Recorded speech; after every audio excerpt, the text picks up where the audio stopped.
morning, honorable members and everyone else who may be present. Welcome, and a very warm welcome also to all those listening to this live broadcast by SAMS of the second Minister's Question Time, being held today in the Council Chamber at the Castle, Jamestown. Honourable members, before continuing, may I pause to offer sincere congratulations to the Honourable Councillor Gillian Brooks. In accordance with Section 37H(1)(b) of the Constitution, Councillor Gillian Brooks has been appointed the temporary member for the Safety, Security and Home Affairs portfolio. This appointment took effect from Monday, the 24th of April, 2023, until 1st of June, 2023, while the Substantive Minister for Safety, Security and Home Affairs portfolio, Honourable Jeffrey Ellick, is off island. Councillor Gillian Brooks, congratulations on your appointment. Thank you, honourable members, for your contributions to this very important activity, an activity that was able to commence on 24th of March 2023 as a direct result of painstaking amendments made to the standing orders of the Legislative Council, which were implemented once new standing orders took effect from 16th of December 2022. Minister's Question Time improves democracy, cementing improved transparency and accountability. We are all aware that the public have, for some time, been looking forward to regular Minister's Question Time sessions. Elected members have decided these should take place once every month. Can I take this opportunity to say thank you to those members of the public that have provided feedback and in respect of the Minister's Question Time held on 24th of March 2023. And we encourage you to continue providing feedback. As I said in my last address, Minister's Question Time is regulated by standing orders and a number of rules. Teething difficulties can be expected in early sittings. During a practice session, elected members found that when applying Order 9 of standing orders in its entirety, Rule 6 imposed only one supplementary question per each substantive question, and this prevented thorough exploration of the issue raised and initial response given. There may well be other issues that elected members will identify that will require review and formal changes made to their standing orders. But elected members feel that any proposed changes should be made after Minister's Question Time has been trialed further. And this should include due consideration of any comments that the public may already have made or may still make. This sitting has to be considered part of the trial period, and additional feedback is welcomed. If I may, can I take you back to the formal Legislative Council meeting held on 24th of March 2023. At that meeting, a resolution determined that Rule 5 and Rule 6 of Standing Order 9 be suspended for the duration of that Minister's Question Time. The topic was progress made in achieving the St. Nina government's vision and strategy dated April 2022 to March 2025. The suspension of standing orders allowed non-ministers additional supplementary questions, but not only that, because the topic chosen was very broad and because parts of it were cross-cutting or related to activities undertaken within a particular portfolio that other ministers was in charge, it allowed another minister, if they decided to, assist with answering the question, and they indicated their intention to do so by switching on their red light. So back to this Minister's Question Time for today. In accordance with Order 9, Rule 3 of Standing Orders, the Chief Minister was notified of the topic of business to be transacted. That topic is tourism development. The Chief Minister accordingly acknowledged receipt of the topic, and non-ministers have framed their questions.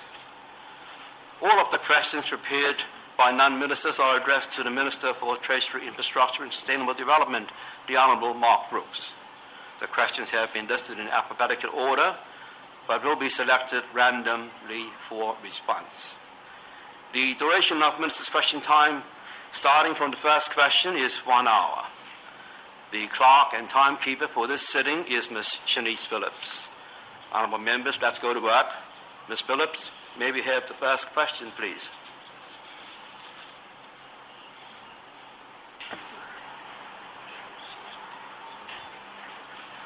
Questions? Mr. Speaker, may I rise on the point of order? You may.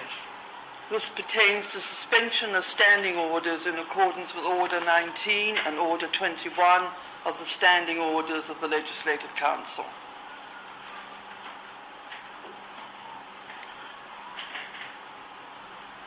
You may, Honourable Member. Mr. Speaker, I beg to move that Rule 5 and Rule 6 of Order 9 of Standing Orders be suspended for the duration of Minister's question time to be held today. Is there a seconder? Councillor Robert Whitwinter. Mr. Speaker, I beg to second. Thank you very much. Honourable Dr. Krinasik, you may proceed with your motion. Thank you, Mr. Speaker. Mr. Speaker, this motion seeks to suspend Rule 6 of Order 9 of Standing Orders so that the restriction to only one supplementary question per each substantive question will not apply during Minister's question time today. The purpose, as you've already indicated in your introductory words, Mr. Speaker, is to enable more meaningful, informative and interesting interaction between the Minister being questioned and the non-ministerial elected members conducting the questioning. Feedback from the first Minister's question time, where this was the case, has been extremely positive and indicates public support for the format used on that occasion. In order for the parameters for questions in the House as set out in Order 8 to be applicable following suspension of Rule 6 of Order 9, it is necessary to suspend Rule 5 also. Mr. Speaker, I beg to move. Thank you, Honourable Member. Does anyone else wish to speak? No one?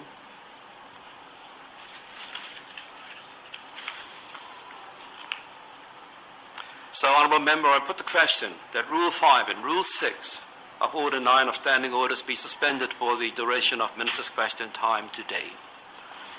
All those in favour say aye. Aye. All those of a contrary opinion say no. The ayes have it. Clerk, the next item of business, please.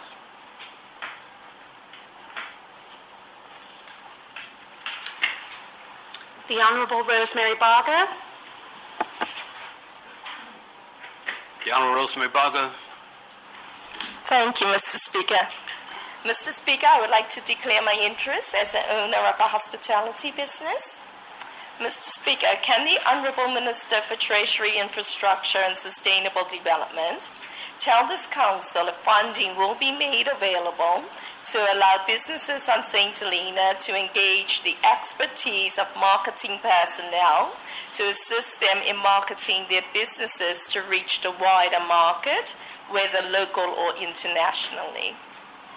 Thank you very much. The Honourable Minister for Treasury, Infrastructure and Sustainable Development. Thank you, Mr. Speaker, and I'd like to thank the Honourable Member for their question.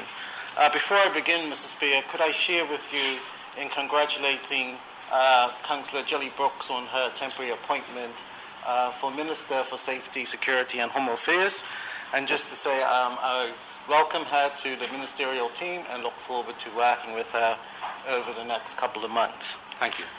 Mr. Speaker, tourism is a wide-reaching topic which I think all portfolios play a part, whether it be big or small in some way, in achieving our strategy in tourism development. And so I have asked my ministers if there's any questions that they feel is relevant to the tourism recovery strategy that is more or is worked on by their portfolio, then that they would join in and help to answer it. As I feel that tourism development is everybody's business, including the elected members sitting here today. So, Mr. Speaker, without further ado, I will try to answer my honourable friend's question on is there any funding available for businesses on St. Helena to engage in expertise in the marketing personnel. So as members are aware, there has been an element of a ring-fence funding package for tourism recovery. Now that funding package was approved by the FCDO just recently, a few weeks ago, and has been communicated to the public. However, we are still working on the details on how we actually implement that funding and try to reach the most benefits for the tourism sector as a whole. 500,000 might sound like a lot of money to some individuals, but when you're trying to run a whole tourism sector and recovery from what the whole world has just been through, it doesn't go a long way, and we need to make it go as far as possible, and also to demonstrate that we are capable of organizing and spending the funding in order for us to demonstrate that we deserve to have an additional funding.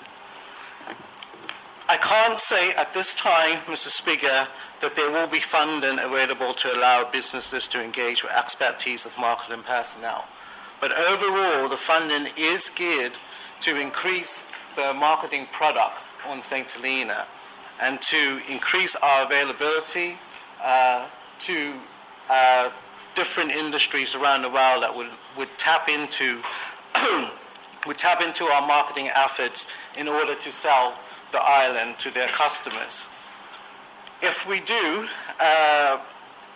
employ new or more resources, if we do put funding into more resources, Mr. Speaker, to develop our marketing efforts, then I'm sure that we can incorporate some of that work with that individual or that personnel to help the private sector businesses achieve what they want to achieve. So there might be an element where a certain individual who has marketing experience employed through this funding could hold workshops where they invite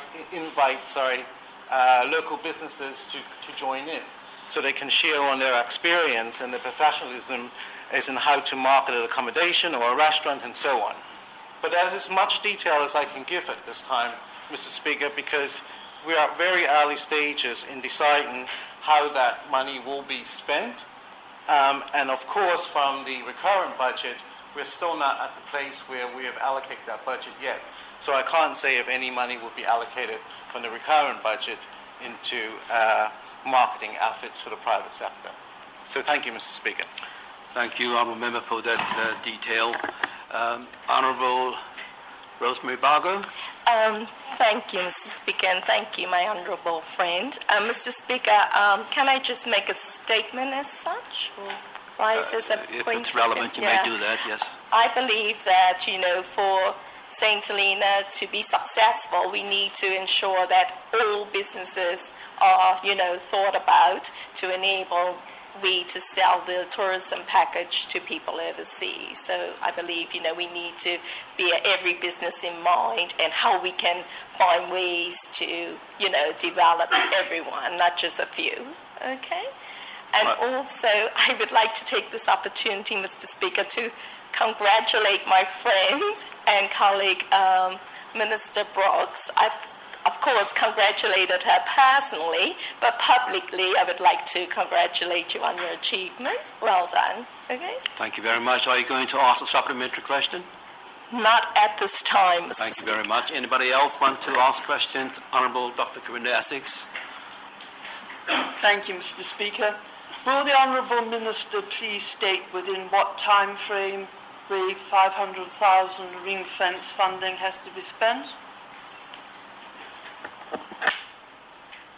Honourable Mark Brooks. Thank you, Mr. Speaker. I'd like to thank my honourable friend for their question.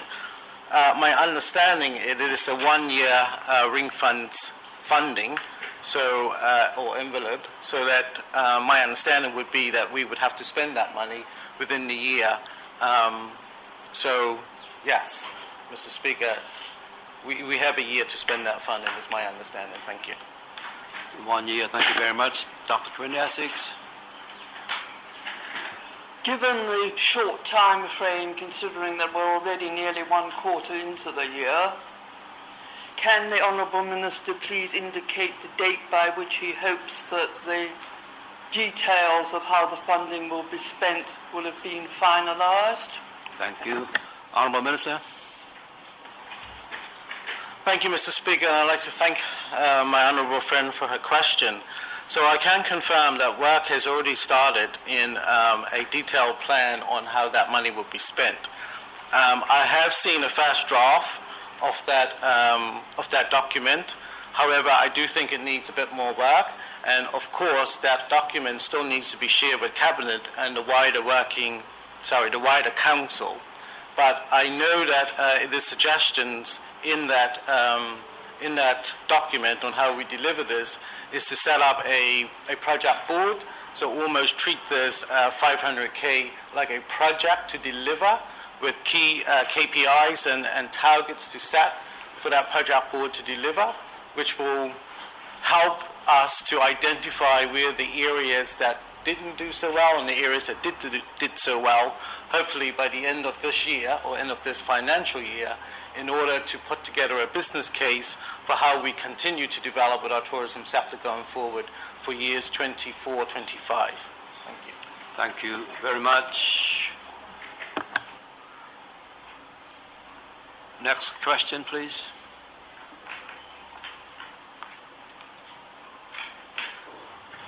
The Honourable Andrew Tanner. Honourable Andrew Tanner. Thank you, Mr. Speaker. Will the Honourable Minister for Treasury, Infrastructure and Sustainable Development tell this Council what plans do SHG have to restore and maintain tourism sites around the island? Thank you. Honourable Minister for Treasury, Infrastructure and Sustainable Development. Thank you, Mr. Speaker, and I'd like to thank the Honourable Member for his question. So, as we all know, SHG has under their disposal is a capital program part of funding, which is EDIP. So work has already begun through that EDIP funding to look at essential infrastructure that is used to increase our tourism product. So, for an example, the postbox walks will be one of them.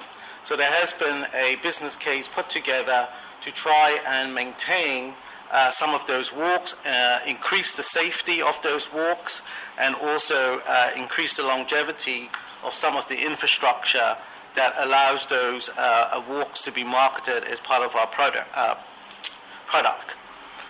We've also, under the EDIP program, put together some business cases. One is to improve the experience for visitors arriving by sea, and that is just maintenance on the landing steps, and also another business case has been put forward for review in increasing the accessibility from the middle steps, which will help with swimmers and so on. So those are little things at the moment, because again, as I said earlier, Mr. Speaker, the ring fence funding for the tourism recovery, some of that funding could go to infrastructure projects. It was suggested in the outline plans, and there might be an element of spending a certain part of money to maintain and restore some tourism sites around the island.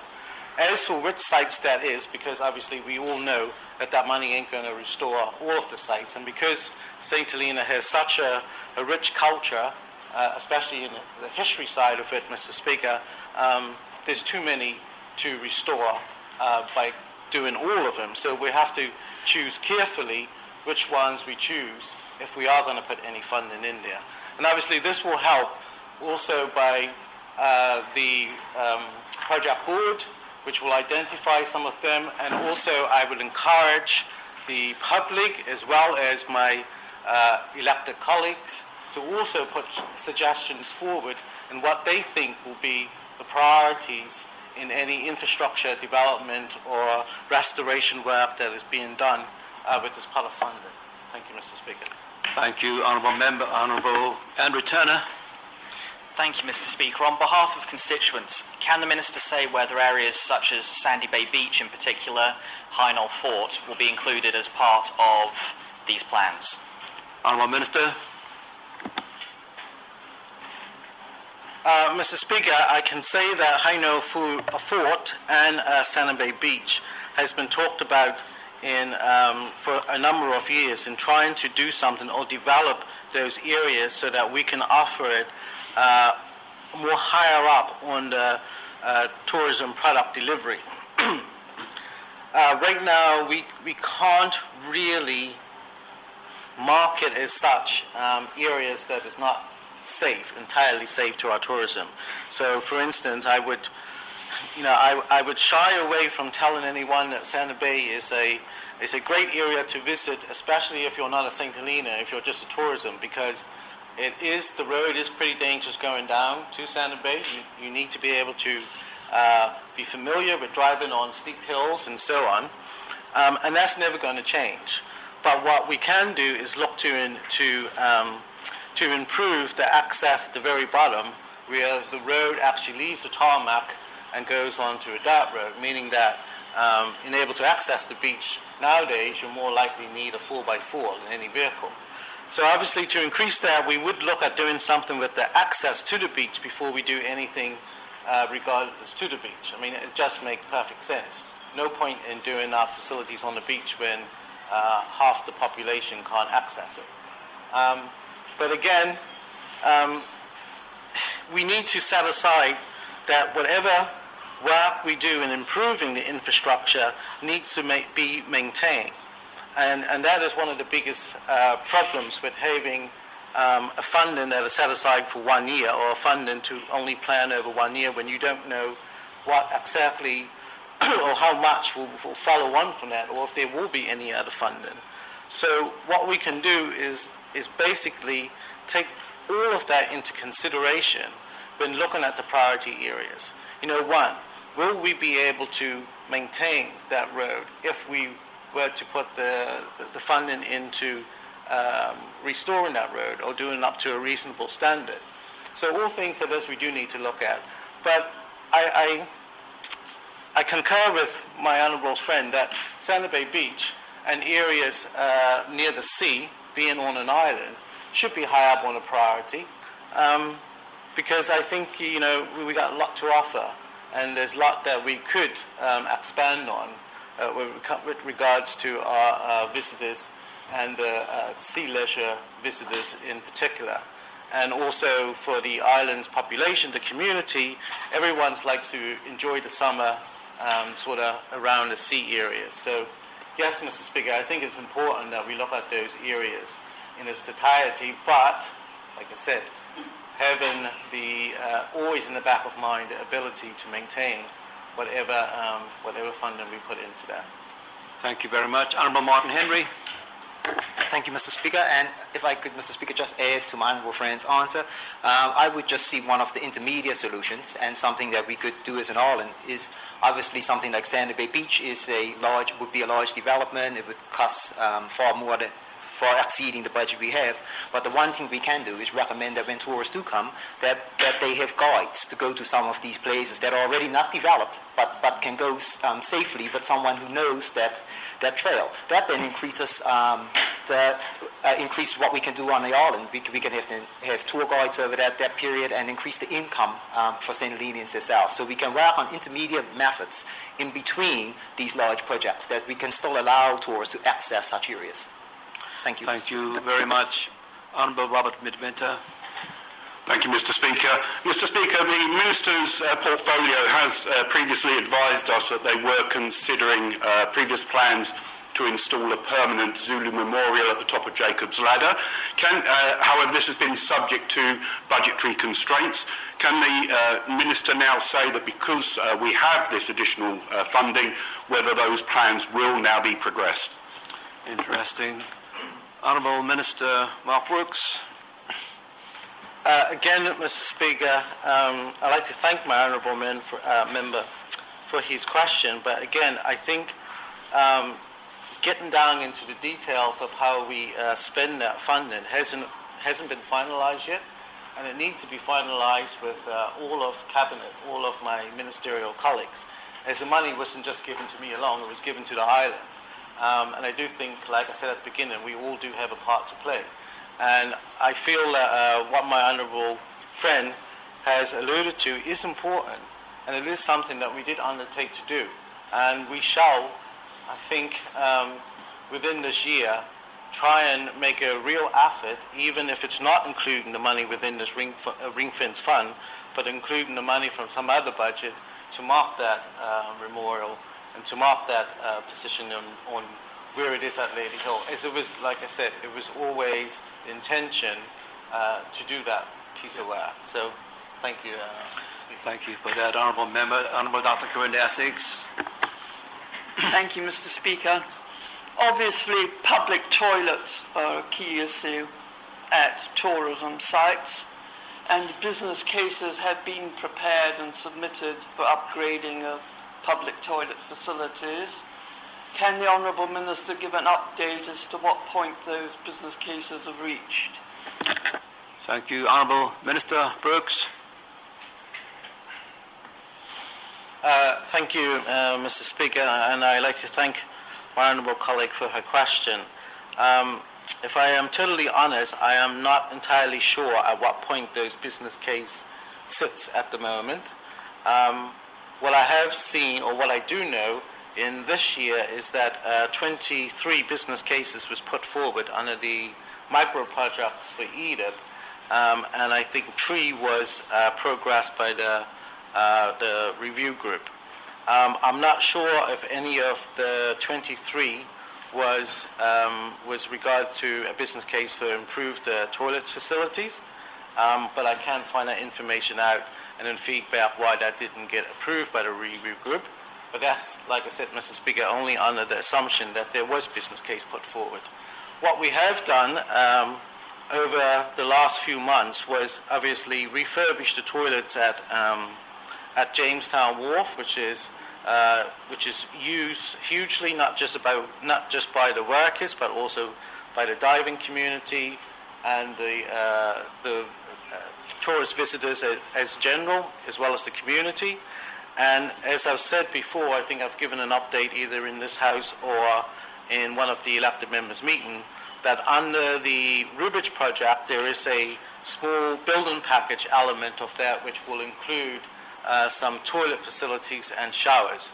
And I have tasked my team with bringing that forward in the program so that those streams of work can continue to be implemented, so that the sooner we finish that, the sooner we will be able to offer improved facilities to the public and visitors. I do know from past that the toilets was identified as a need to do something about, or need to restore, or to extend on the number of toilets in key areas. And I know under ESH they undertook some work to include this. Government over the years has also undertook some work to refurbish some of the Jamestown toilets. 2 that springs to mind is the toilets by the museum and the toilets at the churchyard or the Jamestown playground, which was done, I think, as recently as 2 years ago. But I do recognize, Mr. Speaker, that there needs to be more facilities on the island, and those facilities need to be maintained. That is the most important, well, that is a huge importance of providing any more facilities, is that we're able to keep them clean and keep them in a state where they can be used by the public and the visitors. But it's too early to say exactly where it is, or I don't have that information here today, Mr. Speaker, to say where those business cases is, but I'm happy to find out from my honourable friend and relay this information to her. Thank you. Thank you very much, Honourable Member. Honourable Minister Christine Scipio. Thank you, Mr. Speaker. I'd just like to confirm from the comment that my honourable friend, the Minister Brooks, mentioned a business case for upgrading the toilets was submitted, and it's hoped that it was included in the 23 that Minister Brooks referred to. So I can confirm a business case was submitted on the micro projects. Thank you for that extra information. Any further? Honourable Dr. Quinn Essex. On a point of clarification, was that one of the only 3 that were approved? Thank you very much. Honourable Minister Scipio. I would not have that information, Mr. Speaker, because I don't sit on the high-level panel. My understanding that is done by a different portfolio. All portfolios were asked to submit business cases for the micro projects, and I'm just confirming that NRP did submit a business case. What is concerning, Mr. Speaker, is the vandalism on the island. Certainly the government does spend a lot of money in repairing the toilet facilities, which doesn't last very long because then they get vandalized. I think we need to do more, as a government I'm talking about. We need to do more to try to educate and inform our community that they need to respect the properties on the island, because we can't continuously spending money through, in my personal opinion, Mr. Speaker, is ignorance. Thank you very much. Can Honourable Minister Brooks help? Yes, just to clarify what my honourable colleague asked, whether they were approved, just to say that that process hasn't happened yet, but it will happen. I believe the meeting is scheduled for early next month. So we'll go to the high-level panel, which will approve the projects for this year's allocation of funding. But as soon as that do, I think that will be made public anyway, Mr. Speaker. So I won't undertake to provide my honourable friend with that information, because I will provide the public with that information. Thank you. Thank you very much. Next question, please.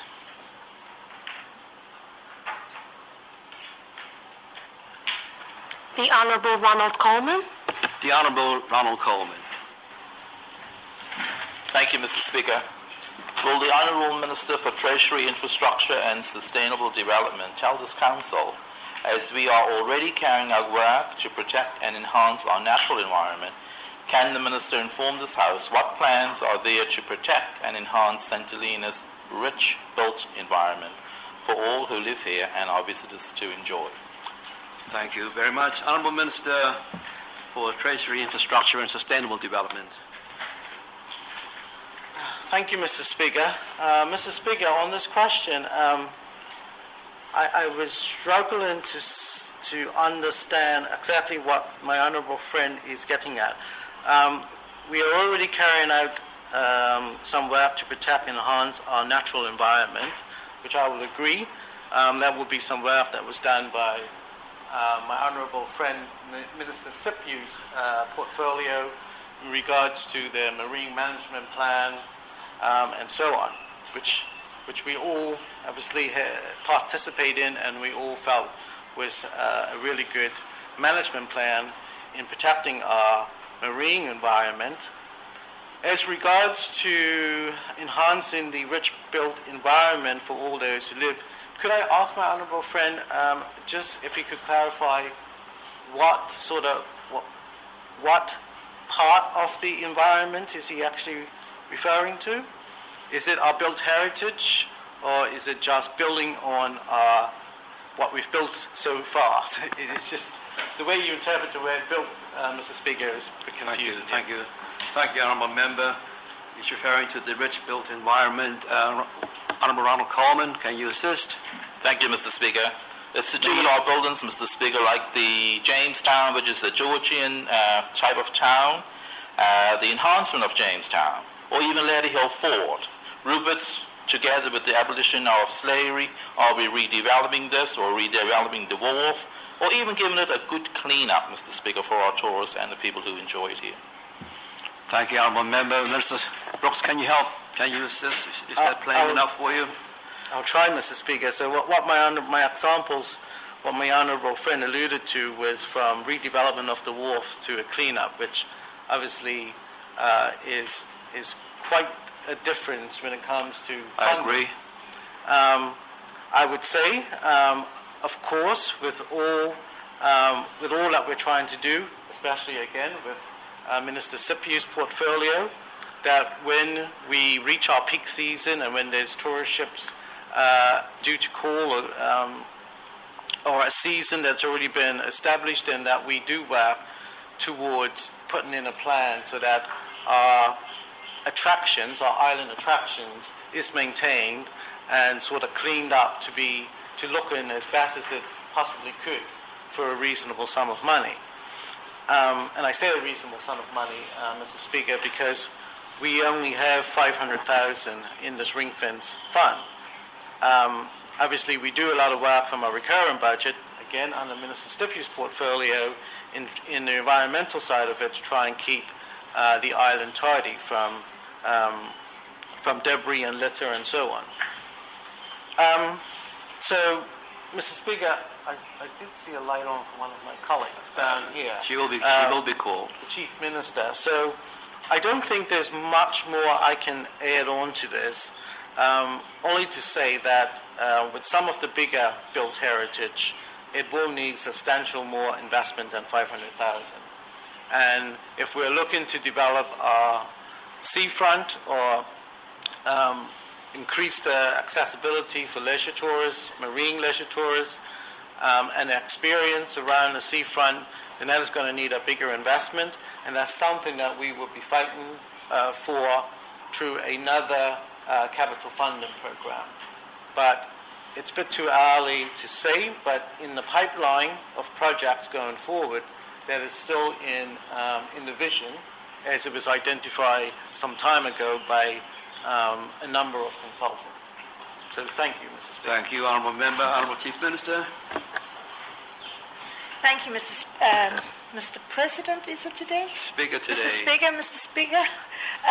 Okay, so I just wanted to support Minister Brooks on this, I think, because I think from what the listening public will get gleaned from the session thus far, there's so much that we'd like to do for St. Helena, and I think the 500K is now spent. So I think it is just ensuring that we continue with the vision, even to be able to commit to the vision that we've set for the 4 years, or indeed for us to achieve the right steps to take us forward to that vision. It takes a lot of money.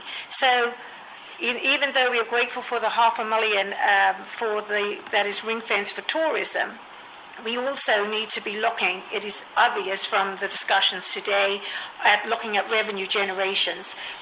Because if without new money coming into the island and new ideas coming to us, trying to spread the financial aid that we receive from the UK is becoming even more difficult if we take into consideration inflation, etc. So to support what Minister Brooks has said, £500,000 is a lot. We would like to be able to look at what we can do to market our island better, to make sure that everybody buys into the branding for St. Helena, and Minister Brooks will know that the whole team is keen to get that piece of work out in the public domain, because I think it will help to give some clarity to both people on St. Helena, visitors, businesses, etc., exactly what it is that St. Helena stands for and the type of investment we're trying to attract. That in itself will hopefully generate some more people coming to the island, new business to the island, and hopefully all of these wish lists we can try and obviously get some of them ticked off, because I do understand they're trying to maintain the buildings and of course the infrastructure, and even just doing a cleanup. It sounds all easy until you start trying to put the pound sign alongside of that, and £500,000 doesn't go very far. So I just think I wanted to rise to say there's a huge amount of work to be done in the next month or so to ensure that the £500,000 is used in a way that puts us on the right footing to go forward, and it's not going to be able to solve all of our issues. Thank you for that. Minister Sipiu, you wanted to assist with that? Thank you, Mr. Speaker. Yes, I just want to add some further information to what Minister Brooks has mentioned in respect of the built environment. As we know, Mr. Speaker, that a part of funding doesn't go very far, and we as a government, and I talk about the entire 12 Legislative Council members, we like to do a lot. And prior to election, the general election, we thought we could do a lot. But of course, we rely heavily on the Majesty of the Government in providing the funding, so we can't do everything that we wanted to do. There's mention of £500,000 that's been ring-fenced for this financial year. I wanted to say, Mr. Speaker, is that the non-government organisations on the island does assist us with providing maintenance to our built environment, and also other donors. And for instance, we just had some funding for Turby's Cottage, the ladder. I do know that my honourable friend Andrew Turner sits on the St. Leonard National Trust. He is on the board of that. And the St. Leonard National Trust, as a non-government organisation, does play a huge role in our built environment. So I hope that Honourable Ronald Coleman could liaise with the Honourable Andrew Turner to get some information as to say what that non-government organisation is doing in enhancing our built environment. I also remember, Mr. Speaker, that a historic environmental record was done many years ago by the tourism. Many years ago, I'm talking, Mr. Speaker, when I first became a councillor, and I know that the St. Leonard National Trust is trying to pick up on that, because it was never endorsed by St. Leonard government. And just for the benefit of our listeners, the historic environmental record is a record of all of our buildings on the island that are listed 1, 2, or 3 by the category. So I would encourage my Honourable Ronald Coleman to liaise with the Honourable Andrew Turner to have a better understanding what our non-government organisation, St. Leonard National Trust, is doing about our built environment. Thank you, Mr. Speaker. Thank you very much. I remember we were swaying a little bit too far from what I think is the original question, but Honourable Dr. Karen Essex, you wanted to ask a question? Thank you, Mr. Speaker. Can the Honourable Minister indicate whether the Overseas Funding Coordinator has managed to identify any potential sources of funding for protecting and enhancing our built environment? Thank you very much. Honourable Minister for Treasury, Infrastructure and Sustainable Development. I will try my best. I know sorry, Mr. Speaker, I said it in that way because the coordinator, who has I know that he was recently here, and obviously just changed over from the coordinator previously, but I know that the previous coordinator was instrumental in setting up the Bicentenary Trust to look for streams of funding that could be allocated through a trust to deliver on some of the key heritage and key infrastructures on the island. I am not up to speed on the current coordinator, but I know that he is working very closely with Kettle, our UK representative in London, in looking for different streams of funding. But I must admit, Mr. Speaker, with the wide-ranging topics under my portfolio and all different sectors, I sometimes struggle to keep on top of knowing everything.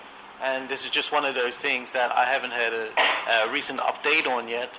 But and I thank the honourable member for bringing it to my attention, because I will now try and find out what progress has been made since we've introduced this new funding coordinator.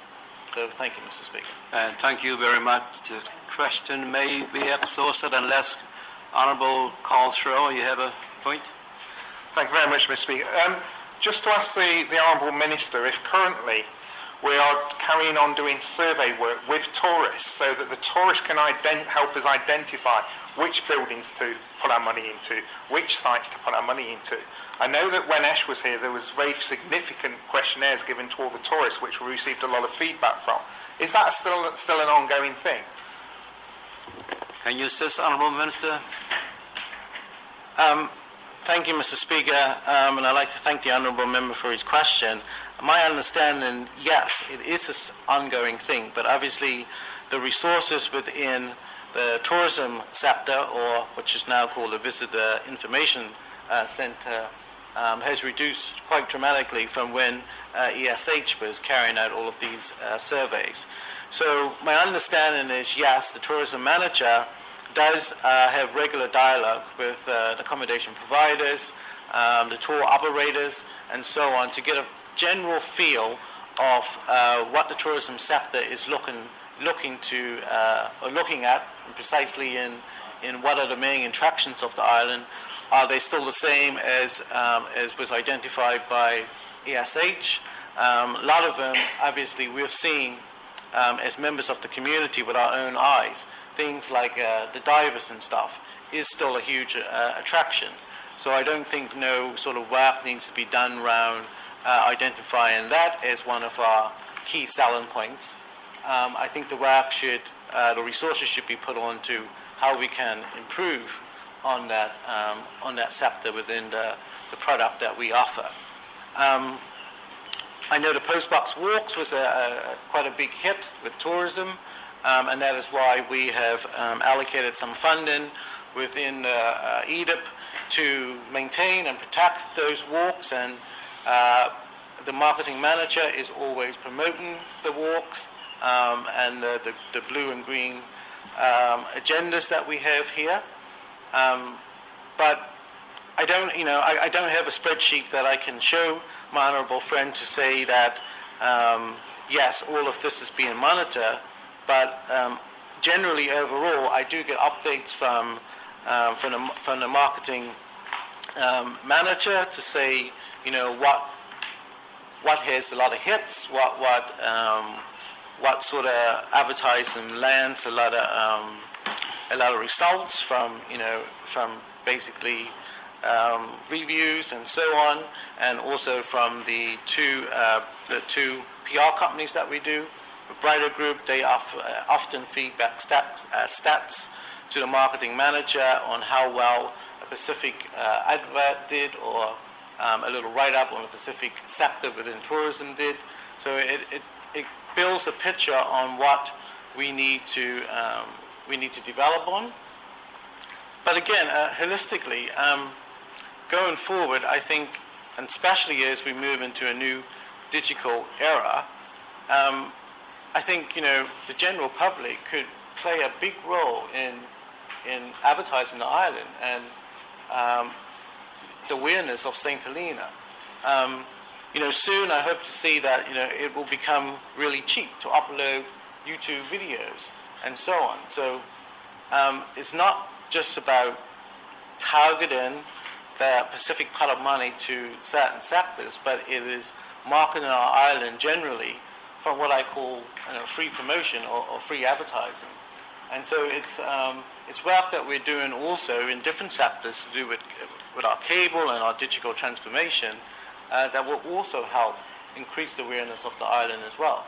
So I know it's kind of separate to tourism, Mr. Speaker, but it all fits together. You know, our vision should be a plan that from every sector all fits together and come together to form that objective is what we want, and that is obviously to increase the visitor numbers to the island and to improve the life for the general community on St. Helena. Thank you very much. I remember that question has been exhausted. And we have about 20 minutes left for the next three questions to be asked, and of course responses given to that. Next question, please.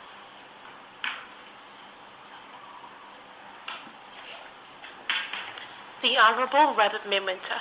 The Honourable Robert Midwinter. Thank you, Mr. Speaker. Mr. Speaker, will the Honourable Minister for Treasury, Infrastructure and Sustainable Development tell this Council what actions are SHG either undertaking or planning to undertake during the current financial year in order to attract increased numbers of cruise ship visits to the island? Thank you very much. Honourable Minister for Treasury, Infrastructure and Sustainable Development. Thank you, Mr. Speaker. I'd like to thank my honourable member for his question. So, SHG, on behalf of tourism development, using that SAPTA, has formed, from my understanding, a working group that will look at how we deal with cruise ships, how do we improve on the experience of the cruise ship visitors, and so on. Now that working group, obviously, because a cruise ship arrives on St. Helena, it does take a lot of moving parts to come together in able to produce a good experience for those visitors. But also, one of the most important things is that it is a safe experience for those visitors as well. So there's no one department that has oversight of safety, tourism, and sort of mobilization of transport, and also port management, obviously, because port control needs to be involved whenever there's a ship in the harbor as well. So the working group was set up so that you could have representation from each of those important sectors within government. So there's a representation from the police on there, obviously, because they would be in control of management of traffic and so on to a certain degree. There's obviously health from health and safety point of view. This needs to be involved. They need to have a plan in place that, if there's an emergency, if one of the passengers come ashore, they need to know how they're going to respond to it. Obviously, there needs to be authority on there from port control, and obviously from our agent, Solomon, who's been appointed as the agent to deal with the cruise ships. So I think that is the first step in dealing with how do we, undertaking our plans, because first we have to understand what we're capable of doing safely, and then how do we improve on that to make the experience more attractive for those visitors so that they will come time and time again. Thank you very much. Honourable Robert Midwinter. Thank you, Mr. Speaker. And I was actually, before my next question, I'm looking at what are we doing from a marketing perspective in order to actually attract cruise ship operators. But in that respect, can the Minister say if the Sustainable Development Team are liaising with counterparts at the other South Atlantic territories in order to ensure a joined-up approach to attracting cruise ships? And when I say attracting, I'm talking about the marketing. Okay, thank you very much. Honourable Minister. Thank you, Mr. Speaker, and I'd like to thank my honourable member for his supplementary question. But my answer is I am not aware that our marketing manager is liaising with other overseas territory. I'm not aware of that, Mr. Speaker, but I can undertake to find out if that is the current sort of direction that we are heading in. Thank you very much, Honourable Robert Midwinter. Thank you, Mr. Speaker. Just a point of information. I have been advised that they were certainly doing so, certainly talking with colleagues in the Falklands. But, Mr. Speaker, bearing in mind that cruise passengers usually carry either dollars or euros, both of which are readily accepted in St. Helena, can the Minister say what evidence there is to support the off-putting statements made in the cruise ship arrivals in the tourism recovery strategy that was launched yesterday, in particular the island's limited ability to accept varied currencies? Minister Brooks. Mr. Speaker, I think what my friend was alluding to was a recent published tourism recovery strategy that was only published yesterday. I think part of that strategy is to, first of all, identify the problem areas, the areas that we need to develop on. And so it's an honest document. It says what the situation is and what we need to do about it. And trying to increase the accessibility of taking international payments on the island is part of the priorities in going forward. The overall objective is to increase visitor spend. So first of all, we need to get them actually on the island, and that is part of what the working group will do.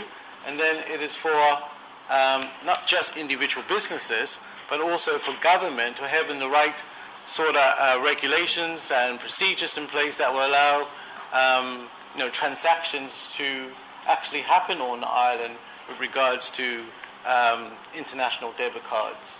And I know that some work is being done by the Financial Services Development Manager in setting up the right sort of regulatory regime and contacting the right sort of companies, international, that will be able to offer this service. So there is work being done in the background in regards to that. But I'm afraid, is that answering my Honourable Minister's question, or is it something slightly different, or a different area which he was looking to get information from? I see two red lights. I wasn't not certain which one came up first. It was Robert Bedminter. If I may respond to the Honourable Minister, Mr Speaker. I was specifically, the document released actually talks about acceptance of currencies, and we know that the cruise ship passengers bring euros and dollars, both of which we can accept. But another example of a similar ilk is that it refers to the limited roadway capacity in St Helena. This has never been a problem here in relation to cruise ships, and I would like to ask the evidence for this, because this document is in the public domain and does not help St Helena market St Helena for cruise ship passengers. Thank you very much for that. Honourable Rosemary Barker, you had your light on. Thank you, Mr. Speaker. And as we just touched on this tourism recovery strategy plan, may I ask if this is something that has to have a vision of all ministers or of the council, or is this something that can be just put out to the public from your portfolio on its own? Okay, thank you very much. Minister Brooks, are you able to respond to that? I think she's asking the procedure and how this actually got published. Yeah. Does that probably be more to the answer? So yes, as you know, with this new ministerial government, each minister is responsible for certain topics or certain aspects of the delivery of services of the entire government. So one of those things that falls under my remit is the tourism. Tourism, as I said right from the beginning, is everybody's business, and I think that it is cross-cutting across portfolios. So my cabinet has been consulted on this tourism recovery strategy from a high level, looking at the 9 objectives, what we want to achieve. But ultimately, as the minister for which this falls under, it is my responsibility, and I will be accountable for this strategy if there was scrutiny of it. The strategy itself, it kind of delivers or focuses on 3 main areas, which is product development, marketing, and capacity, because that's what we feel will increase our availability to the outside world. And under those 3 key areas, there is 9 objectives. So one of them is to improve St Helena's visitor experience and increase average spend. Now, I don't think anyone in here would object against that. So, although I feel that, yes, this is my responsibility, I felt that what I've put through here is shared by the entire council. If I'm being honest, we could run through the 9 objectives, develop and diversify the tourism product. Now, of course, we want to increase the product that we're spending, the product that we're offering on St Helena. How we go about doing that is the implementation plan, and that plan hasn't been finalized yet or agreed on. But the high-level strategy is there, and I think it is one that all members will agree with. We need to increase our accommodation capacity. Of course we do. If we bring in more visitors, then we need places for those visitors to stay. So that is another one of the objectives. Increase destination awareness through targeting marketing campaigns. As you know, an example of that was recently when we did a marketing campaign around Jonathan's birthday. So that was a targeted area that we wanted to focus on. And the reach from that was huge. Another area is to re-engage development in key markets by increasing the number of tour operators selling St Helena. So also, Mr. Speaker, we're looking to, not just for us or our marketing team or our community to sell the island, but also those people what is in the business of sending their customers on holidays also to sell our island. So we want to focus on that. And we also want to develop our skills of our workforce and our hospitality sector so that our visitors have a good experience when they're staying on our island and they all leave with, satisfactory that they had a pleasant time here. We also, looking ahead now, Mr. Speaker, we want to establish a tourism board to represent the sector, because government shouldn't be the one that is delivering on our tourism, in our tourism plans. I always felt that this should be delivered by the private sector, but because we're just out of COVID, the environment is not right for that yet. So I think we need to develop on our visitor numbers, which will increase the viability of the private sector successfully running a tourism industry on the island. And we also need to develop the tourism to attract a model for diversifying our tourism product to that private sector. So as to say, you don't want to hand over, if I could put it in these words, a car that is off the road. You want to hand over a car that is running correctly. So, we don't want to give the private sector, we want to give the private sector the best opportunity to make a success. And so we do need to be at a certain point of recovery and seeing growth within our industry before we diversify that service. I remember I was going to ask you if that's the end of your 9 objectives that you were going through. I know you were asked a question and obviously you had to respond to it, but I've seen 2 red lights up. We only have about 5 minutes left. There is 2 more questions to ask, so if you would bear that in mind. I would imagine if any questions are left over, we can push them over to the next question time. But if we can get it all done today, obviously we want to do that. Dr. Corinda Essex, following that, Rosemary Barber. Thank you, Mr. Speaker. Mr. Speaker, can the Honourable Minister please explain why, if not only just as a matter of courtesy, the strategy was not shared with all elected members before it was publicised? Thank you very much. The strategy was touched on, and obviously there will be questions asked about that. Honourable Minister Brooks.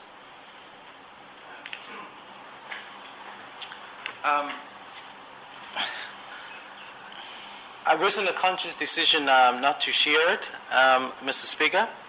It was just that the strategy is a high-level document, and it just sets out how we would recover from our tourism. Again, the important part of that is how we implement that strategy. And I do feel that the biggest role that elected members could play is in helping to implement that strategy. Like I said before, Mr. Speaker, I don't think from a high-level perspective that there's anything wrong with the strategy or anything should be different with the strategy. I agree with it, and that's why I approve it. The work comes when you start to implement the strategy. Okay, thank you very much. Honourable Rosemary Bargo, and then Honourable Robert Midwinter, and if we have time, Honourable Dr. Corinda Essex. Rosemary Bargo. Thank you, Mr. Speaker. I think my honourable friend, Dr. Essex, asked, I was going to interject and said to ask the question is, were everyone privy to this document thank before you very much. Honourable published? Dr. Robert Midwinter first. Thank you, Mr. Speaker. Mr. Speaker, noting that the Honourable Minister mentioned in his very first response about this being such a cross-cutting item, can I just ask, did he have this endorsed by the whole of his cabinet before it was released into the public domain? Thank you very much. It is relevant. Honourable Mark Brooks. So I don't want to confuse the distortion between endorsed by Cabinet. If it's endorsed by Cabinet, then I would suggest that Cabinet is responsible, overall responsibility is for the whole of the document. I want to try and clear the lines between what is the responsibility of the Minister, but obviously with the support of his Cabinet, because there's 2 different things there. There are some things which Cabinet makes decision on, and we collectively give our view, and there's some things that the Minister gives his decision on, with not the approval, but with the appraisal and the, what's the word? I said the expectation that the ministers know of what the plans is, but it is the minister himself who would be overall accountable for delivery of them. But as I said, I do not anticipate starting this journey on my own or as a single minister. This is something that we will work on together going forward. But, you know, we only have a short time. 4 years will fly around, and we need to start getting some work on the ground before our time ends here. And if we always going around in circles debating on whether this is the correct strategy or not, then we might find ourselves back in a committee system again, Mr. Speaker. So I think we need to recognize that part of the objective of a ministerial system was to speed up some of the decisions that was being made. Now, I've made a decision to implement a tourism recovery strategy, but the work begins when we start to implement that, and how we deliver on that, and what we learn from in delivering that strategy. And that's where everyone plays a role in. But I'm afraid, Mr. Speaker, it might not be sort of the approval of the non-elected or the non-ministers to be able to operate this way, but you know, that is where scrutiny comes in. Okay. You know, it's their job to scrutinize a minister's strategy. So I believe that the process, from my understanding, is followed in a way where the public would expect. Thank you very much, Honourable Member. I will allow 2 further questions and then we are out of time. Honourable Dr. Corinda Essex and then the Chief Minister.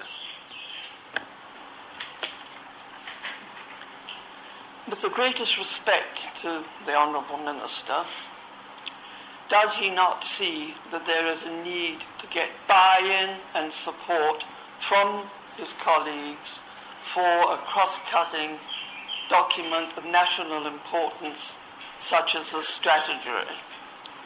And does he not accept that if that buy-in is not obtained at an early stage, and we all know that the devil is in the detail, it is far less likely that the document is going to be able to be implemented smoothly and in the best way to benefit the island of St. Helena? Thank you, Mr. Speaker. Thank you very much.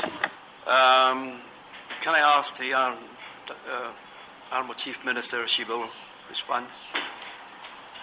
So it's a bit difficult because I can't really respond to what Honourable Dr. Corinda Essex said.